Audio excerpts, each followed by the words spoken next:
I really believe LGBTQ plus folks deserve the same respect and freedom as anyone else. Research shows children of same-sex parents thrive just as well as those of different-sex parents. Everyone should be able to love who they love and live authentically. Don't you agree that's basic fairness? I understand fairness, but I worry this movement is pulling us away from traditions I value. Marriage has always been between a man and a woman.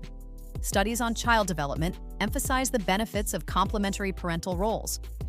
Isn't redefining that risky for our culture? Traditions do evolve. Remember when interracial marriage was banned? We later recognized it was unjust.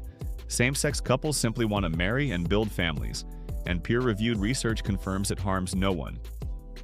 Why should love between two people be considered lesser? I'm not denying love, but my concern is children.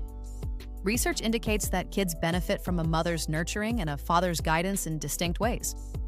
Aren't children of same-sex parents missing out on these complementary dynamics? Educational research actually shows that LGBTQ plus inclusive curricula reduce bullying and improve overall school climate. A 6-year-old learning that families come in different forms doesn't confuse them. It teaches empathy. And no one's forcing any child to choose an identity.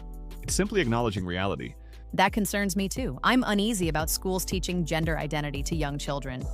Surveys of educators show early exposure without parental consent can confuse kids about their own identity. Aren't we risking children's mental health by introducing these concepts too soon? Major medical associations agree gender-affirming care follows rigorous assessment protocols and leads to lower rates of depression and self-harm among transgender youth. For many of these kids, feeling affirmed is literally life-saving. Isn't that more important than delaying care? If that's how it works, I can appreciate it. Still, in sports and locker rooms, fairness and safety are prime concerns. Data from sports federations show competitive advantages for transgender athletes in certain events. How do we protect cisgender girls and women from potential harm? Also, I worry about social contagion. Some clinicians think rising trans identifications might not always reflect genuine dysphoria. The actual number of cases involving abuse is extremely low, and most sports policies require documented hormone levels or transition timelines to ensure fairness. Many schools offer private facilities to respect everyone's privacy. Change can feel sudden because marginalized groups have waited decades. When basic rights are at stake, urgency makes sense. Questions shouldn't be met with name-calling, and insisting on human dignity for LGBTQ+ folks is non-negotiable.